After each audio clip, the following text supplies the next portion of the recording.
Hello champions, कैसे हैं आप सभी? बेटर? और आ गई जिसका तुम्हें था इंतजार, लो वो घड़ी आ गई। कल आपका एग्जाम है बेटे, तैयारी कैसी है? सर डर लग रहा है। डरना नहीं है भैया, तैयारी पूरी है। मज़े से एग्ज़ाम दे के आना है। हमारा एग्ज़ाम बहुत अच्छा होने वाला है। एग्ज़ाम सरल आता है बेटा, डरिए नहीं।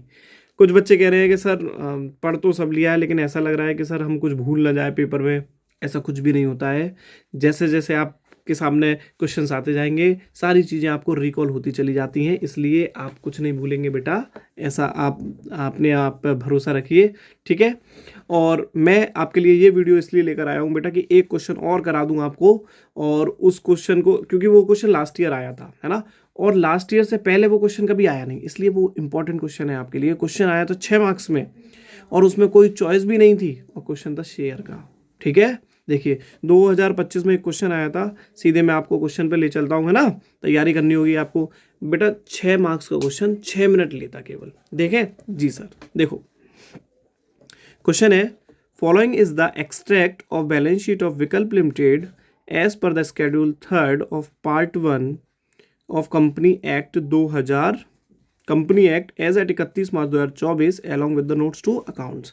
यानी कि ये विकल्प लिमिटेड है, उसकी बैलेंस शीट से ली गई इन्फॉर्मेशन है, और साथ में उसके नोट्स टू अकाउंट्स दे रखे हैं। ये बनी हुई है आपके सामने बैलेंस शीट। बैलेंस शीट में इक्विटी एंड लाइबिलिटीज दे रखा है, शेयर होल्डर फंड है, शेयर कैपिटल, केवल शेयर कैपिटल शो की है बैलेंस शीट में। 2 ईयर दे रखी हैं, 31 मार्च 2024, 31 मार्च 2023। मैं आपको बता दूं, कंपनी की बैलेंस शीट में टोटल 4 ही कॉलम होते हैं। पहला कॉलम होता है पर्टिकुलर्स, दूसरा होता है नोट नंबर, तीसरा होता है करंट ईयर अमाउंट, और चौथा होता है प्रीवियस ईयर अमाउंट, ठीक है। तो वही हमको दिया हुआ है। आपको बताया होगा, जो ईयर छोटी दिख रही हो आपको, उसे प्रीवियस ईयर का नाम दे देना, और जो ईयर बड़ी हो वो उसे करंट ईयर का नाम दे देना, ठीक है बच्चे? जी सर। तो ये तो आपको बैलेंस शीट दे रखी है, बैलेंस शीट में शेयर कैपिटल दे रखी है। अब आपको नोट्स टू अकाउंट्स दिए हुए हैं। नोट्स टू अकाउंट्स में भी 31 मार्च 2023 का नोट्स टू अकाउंट्स, यानी कि ये प्रीवियस ईयर का नोट्स टू अकाउंट्स गिवन है, और ये 31 मार्च 2024, यानी कि ये करंट ईयर का नोट्स टू अकाउंट्स गिवन है। क्लियर? जी सर। अब क्वेश्चन में क्या पूछा, देखिए सर। क्वेश्चन पहला, दूसरा, तीसरा, चौथा, पांचवा, छठा, 6 MCQ पूछ लिए गए, यानी कि ये एक केस स्टडी बेस्ड क्वेश्चन है जो लास्ट ईयर आया था, ठीक है। आपको पता होगा कि जब भी ऐसा कोई क्वेश्चन आता है तो हमको क्वेश्चन पढ़ने से पहले क्या पढ़ना चाहिए सर? हमको पहले MCQ पढ़ना चाहिए, मतलब वो क्वेश्चन पढ़ना चाहिए जो हमसे पूछा गया है, ठीक है। तो हम ऐसा करते हैं, पहले उसको पढ़ते हैं। देखो अब हम पेपर में बैठे हुए हैं और हम अपना क्वेश्चन करने जा रहे हैं। तो हमने देख लिया ऊपर क्या देखा था हमने थोरोली, कि सर बैलेंस शीट दी हुई है, प्रीवियस ईयर का नोट्स टू अकाउंट्स है, करंट ईयर का नोट्स टू अकाउंट्स है। अब हमको MCQ दे दिए, तो चलो हम उससे रिलेटेड क्वेश्चन कर लेते हैं। बेटा देखिए ध्यान से समझ लीजिए, ये 6 मार्क्स का क्वेश्चन आया था, ठीक है। Question number 24 long question, 6 marks का शेयर से। शेयर का क्वेश्चन, क्वेश्चन नंबर 25 अलग आया था, और ये अलग आया था, और इसमें तो कोई चॉइस भी नहीं थी। समझ रहे हैं आप? तो बोर्ड में आप ध्यान रखिए, बोर्ड का बहुत भरोसा हम नहीं कर सकते हैं, क्वेश्चन कैसा भी आ जाता है।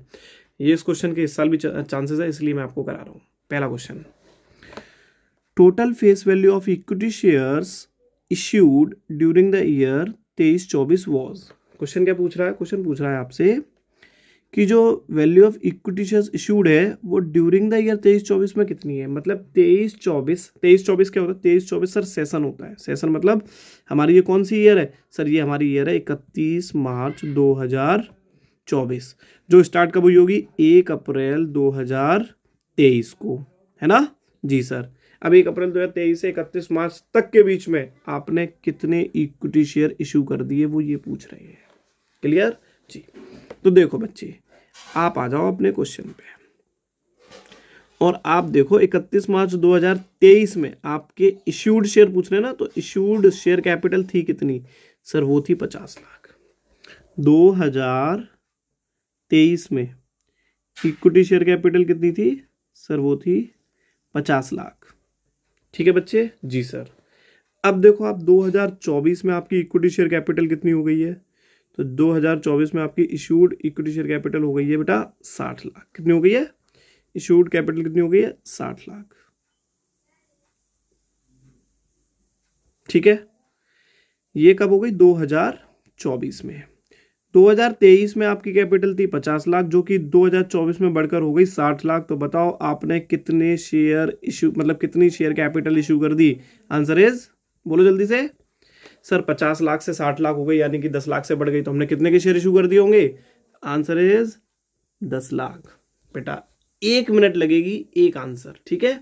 दूसरा देखते हैं, number of shares on which the called up amount was not received were. आपको यह बताना है कि कितने शेयर्स थे, उन शेयर्स की संख्या बतानी है, नंबर ऑफ शेयर्स बतानी है जिस पर, ऑन विच का मतलब जिस पर कॉल्ड अप अमाउंट, जो हमने अमाउंट मांगी थी, जो कंपनी अमाउंट मांगती है, वॉज नॉट रिसीव, जो पैसा नहीं मिला था। ऐसे शेयर्स की हमें संख्या बतानी है जिन पर कॉल्ड अप का पैसा नहीं मिला, मतलब कॉल्स इन एरियर्स। कौन होते हैं सर? ऐसे शेयर होल्डर जिनसे पैसा मांगा जाता है लेकिन वो अपनी इंस्टॉलमेंट का पैसा नहीं दे पाते, उन्हें बोलते हैं कॉल्स इन एरियर्स। तो ये क्या पूछ रहे हैं? जिनसे हमें पैसा नहीं मिला उनके शेयर्स की संख्या बताओ। तो कॉल्स इन एरियर्स ढूंढो, क्वेश्चन में कहाँ दी होती है आपको याद होगा। Calls in arrears, subscribe but not fully paid में कॉल्स इन एरियर्स है बेटा, मिल गई जी सर। कितने शेयर दिए हैं sir? 20,000 equity shares of 2 each. तो ये 2 ईच, 2 तो हो गई ये अनपेड वैल्यू, ठीक है जी सर। लेकिन बेटा क्वेश्चन में हमसे पूछा गया है, क्वेश्चन में पूछा नंबर ऑफ शेयर्स, तो कॉल्स इन एरियर्स में शेयर कितने हैं? 20,000। अरे बेटा ऊपर देख लेना। नहीं कुछ नहीं सर, बताओ भैया, बोलो जल्दी से बोलो, कॉल्स इन एरियर्स के कितने शेयर्स हैं? है कितना सरल क्वेश्चन है बेटा। कॉल्स इन एरियर्स के 20,000 शेयर्स हैं, तो आंसर क्या आ गया? 20,000 number of shares on which the called up amount was not received. तो आंसर क्या आ गया बेटा? 20,000 शेयर्स आना चाहिए, ये तो अमाउंट दे रखा है हमको, हाँ शेयर्स ही होगा ये, अमाउंट सॉरी गलत लग गया होगा, शेयर्स 20,000 शेयर्स, ठीक है बच्चे जी सर। आगे, ऑन 1 अप्रैल 2024 विकल्प limited forfeited all the shares on which the called up amount was not received. यानी किन शेयर्स की बात चल रही है बताओ? सारे शेयर्स फॉरफिट कर लिए जिन पर कॉल्ड अप अमाउंट नहीं मिली थी, तो वो यही तो थे 20,000 कॉल्स इन एरियर्स। हाँ सर यही है calls in arrears 20,000। On the forfeiture share capital account will be debited by, और आपसे पूछ रहे हैं कि इन 20,000 शेयर्स को कंपनी ने कर लिया फॉरफिट, अब आप ये बता दीजिए कि इनका कितना पैसा शेयर कैपिटल अकाउंट में डेबिट होना है। तो देखो बेटा 1 अप्रैल 2024 यानी कि नेक्स्ट ईयर कंपनी ने इन सभी शेयर्स को फॉरफिट कर लिया। अब जब फॉरफिट कर लिया तो इनको शेयर कैपिटल में डेबिट करेंगे। एंट्री क्या होती है आपको पता होगी, share capital account debit to unpaid call और टू शेयर फॉरफीचर। तो शेयर कैपिटल को जब हम डेबिट करते हैं तो किस वैल्यू से करते हैं? बोलो जल्दी से बोलो, किस वैल्यू से करते हैं? सर हम करते हैं कॉल्ड अप वैल्यू से। और कॉल्ड अप वैल्यू क्वेश्चन में कितनी है? ढूंढो जल्दी से, कॉल्ड अप वैल्यू कितनी है? सब्सक्राइब शेयर का मल्टीप्लाई किससे करते हैं? कॉल्ड अप से। तो कॉल्ड अप कितनी है सर? पूरी 10। तो शेयर कैपिटल कितने से डेबिट हुई होगी? बोलो बेटा, शेयर कैपिटल कितने से डेबिट हुई होगी सर? 2 लाख रुपए। समझ में आया जी सर। आगे, ऑन फॉरफीचर, फॉरफीचर पर सारी एंट्रीज फॉरफीचर के इर्द गिर्द घूम रही है। On forfeiture share forfeiture account will be credited, यही एंट्री है, लीजिए। एंट्री क्या होती है फॉरफीचर की? Share capital account debit to unpaid. अच्छा share capital account debit, SPR भी डेबिट होता है अगर नॉट पेड हो, लेकिन क्वेश्चन में तो एसपीआर है ही नहीं। तो share capital account debit to unpaid call to share forfeiture, लिख के दिखा देता हूँ, शेयर कैपिटल अकाउंट डेबिट, ठीक है, to unpaid call, to unpaid call और टू शेयर फॉरफीचर। बोलो बच्चे ये होती है या नहीं होती? हाँ सर होती है, समझाने के लिए बता रहा हूँ आपको। और शेयर कैपिटल डेबिट होती है कॉल्ड अप वैल्यू से, कॉल्ड अप से, है ना। और फॉरफीचर किससे क्रेडिट होता है? जल्दी से बोलो, फॉरफीचर किससे क्रेडिट होता है बेटा? आंसर बताओ आप लोग, फॉरफीचर किससे क्रेडिट होता है? सर पेड अप से। तो पूछ क्या रहे हैं? Share forfeiture account will be credited. बेटा 20,000 शेयर है इनटू फॉरफीचर में कितना पैसा आएगा? जो वो पे कर चुका है ना, पेड अप, पेड अप आएगा सर। क्या आएगा? Paid up value. अब पेड अप कितना है? तो बेटा देख लो ना, कॉल्स इन एरियर्स कितना था सर? 2 रुपये का अनपेड वैल्यू है मेरे बच्चे। कंपनी 10 रुपया मांग रही है, कंपनी की कॉल्ड अप वैल्यू कितनी है सर? कॉल्ड अप वैल्यू है 10 रुपये। और भैया हमारा क्या नहीं पे कर पा रहा, यानी कि अनपेड वैल्यू कितनी है? 2 रुपये। बोलो जल्दी से, पेड अप वैल्यू कितनी हो गई सर? 8। तो 20,000 का मल्टीप्लाई किस में करेंगे? 8 में। तो ये आ जाएगा शेयर फॉरफीचर में 1,60,000। तो बताओ शेयर फॉरफीचर कितने से क्रेडिट होगा? 1,60,000 60,000। ढूंढो भैया 1,60,000, ये मिल गए। बेटा आपको केवल 4 से 5 मिनट लगी होंगी और आपके 4 क्वेश्चन हो जाएंगे। आगे देखिए, if all the forfeited shares are reissued. अब सभी फॉरफिटेड शेयर्स को री इशू कर दिया गया, यानी कि फॉरफिटेड शेयर्स हैं 20,000। इन 20,000 शेयर्स को क्या कर दिया गया? री इशू कर दिया गया। ठीक है, इन सभी शेयर्स को क्या कर दिया गया? री इशू कर दिया गया एट 8 पर शेयर, 8 रुपीज पर शेयर पर, फुल्ली पेड मान के। अब देखो बेटा, 10 रुपए वाले शेयर, क्योंकि फुल्ली पेड लिखा हुआ है तो फेस वैल्यू कितनी है? 10, तो 10 रुपए वाले शेयर को री इशू कितने में कर रही है कंपनी? 8। तो बताओ डिस्काउंट है या प्रीमियम है? जल्दी से बोलो, डिस्काउंट है या प्रीमियम है? सर 2 रुपए का क्या है ये? सर ये डिस्काउंट है। कितने रुपए का? 2 रुपए का क्या है? डिस्काउंट है। 10 रुपए वाले शेयर को 8 रुपए पर री इशू कर रहे हैं तो 2 रुपए का क्या है? डिस्काउंट है। ठीक है, तो the amount credited to capital reserve account will B.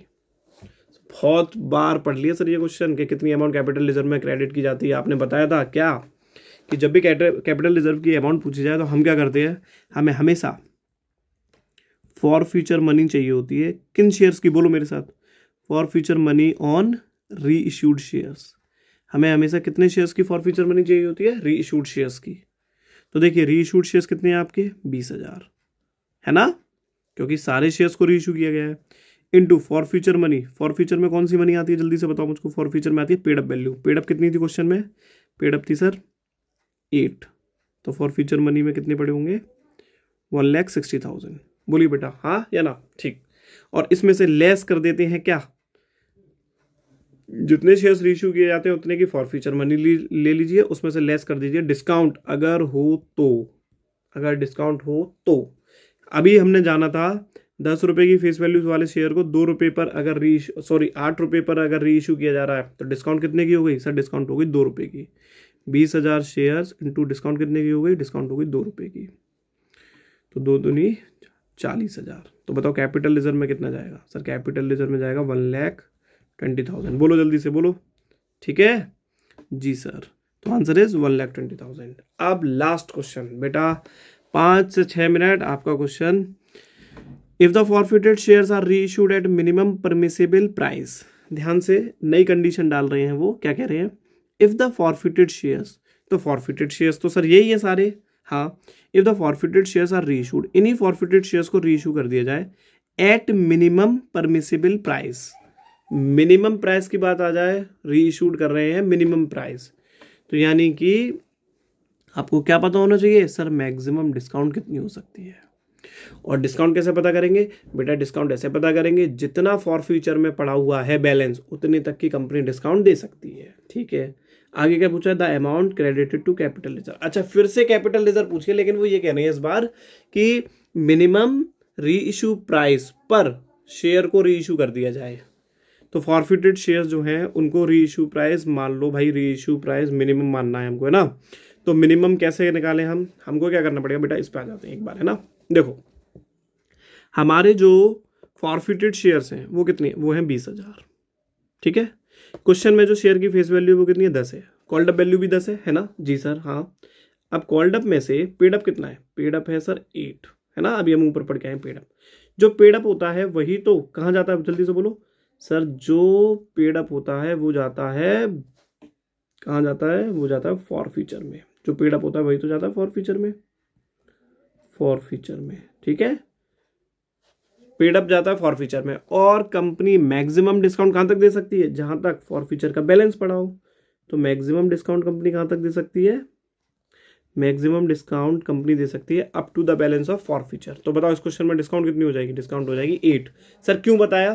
क्योंकि जो आपका शेयर का प्राइस है, यानी कि 10 रुपये कॉल्ड अप वैल्यू है या फेस वैल्यू है, उसमें से 8 रुपये अगर डिस्काउंट है, कंपनी 10 रुपये वाले शेयर पे 8 रुपये मैक्सिमम डिस्काउंट दे सकती है, तो मिनिमम री इशू प्राइस कितना होगा? जल्दी से बोलो, मिनिमम री इशू प्राइस कितना होगा? सर मिनिमम री इशू प्राइस होगा 2 रुपया। ठीक है बच्चे, यहां तक समझ गए? जी सर समझ गए। तो इस क्वेश्चन में डिस्काउंट कितनी हो गई? 8। अब हम क्वेश्चन में क्या करेंगे? क्वेश्चन में हम लेंगे फिर से वही फॉर फ्यूचर मनी ऑन री इश्यूड शेयर्स, है ना। फॉर फ्यूचर मनी ऑन री इश्यूड शेयर्स। तो रीइश्यूड शेयर्स आपके सभी सारे शेयर्स रीइश्यू किए जा रहे हैं, उनकी फॉरफीचर मनी में बताओ कौन सा पैसा आता है सर? पेड अप वैल्यू आती है। पेड अप कितनी है क्वेश्चन में सर? 8 है। पेड अप वैल्यू तो 8 है ना, तो forfeiture money on reissued shares कितना हो गया? 1,60,000। यहाँ तक आ गया समझ में? जी सर। अब इसमें से लेस कर देते हैं डिस्काउंट। अब इस केस में डिस्काउंट कितनी है आपकी सर? डिस्काउंट है 8 रुपीज़ की। तो शेयर कितने हैं? 20,000। डिस्काउंट कितनी है कंपनी दे रही है? 8 रुपीज़, क्योंकि मिनिमम रीइश्यू प्राइस आपका 2 रुपये है। तो 10 रुपये वाले शेयर को जब 2 पर रीइश्यू कर रहे हैं तो डिस्काउंट कितनी होगी सर? 8 रुपये हो गई। तो डिस्काउंट कितनी होगी? 1,60,000। ठीक है बच्चे? जी सर। तो अब फॉरफीचर मनी में से जब हम डिस्काउंट माइनस कर देते हैं तो क्या बचता है? तो हमारा बचता है कैपिटल रिजर्व। और कैपिटल रिजर्व कितना आ रहा है सर? नील। तो कैपिटल रिजर्व का आंसर क्या आएगा बेटा सर? नील आएगा। समझ गए बेटा? बहुत सिंपल क्वेश्चन था, पेपर में अगर आ जाए तो आपके ये क्वेश्चन पूरा सही हो जाता और इसमें टाइम भी आपका बहुत बच जाता। समझ रहे हैं बात को? 6 नंबर के क्वेश्चन में अगर 6-7 मिनट लग रही है तो ये मान लीजिए आपके लिए बोनस है, बोनस बेटा। ठीक है, तो इस क्वेश्चन को ऐसे ही जरूर पढ़ के जाइएगा आप। इसको अभी अच्छे से कवर कर लीजिए और बिल्कुल भी टेंशन मत लीजिए, बिल्कुल फ्रेश मूड से जाइएगा, पेपर दीजिएगा। पूरा पेपर बहुत अच्छा होने वाला है आपका। और अगर आपको मेरी ये वीडियो लेक्चर्स पसंद आ रहे हो तो प्लीज़ वीडियोस को लाइक कीजिएगा, चैनल को सब्सक्राइब कीजिएगा, अपने दोस्तों के साथ शेयर कीजिए। ठीक है बेटा? Bye bye, good luck for your exam. ठीक है बच्चे?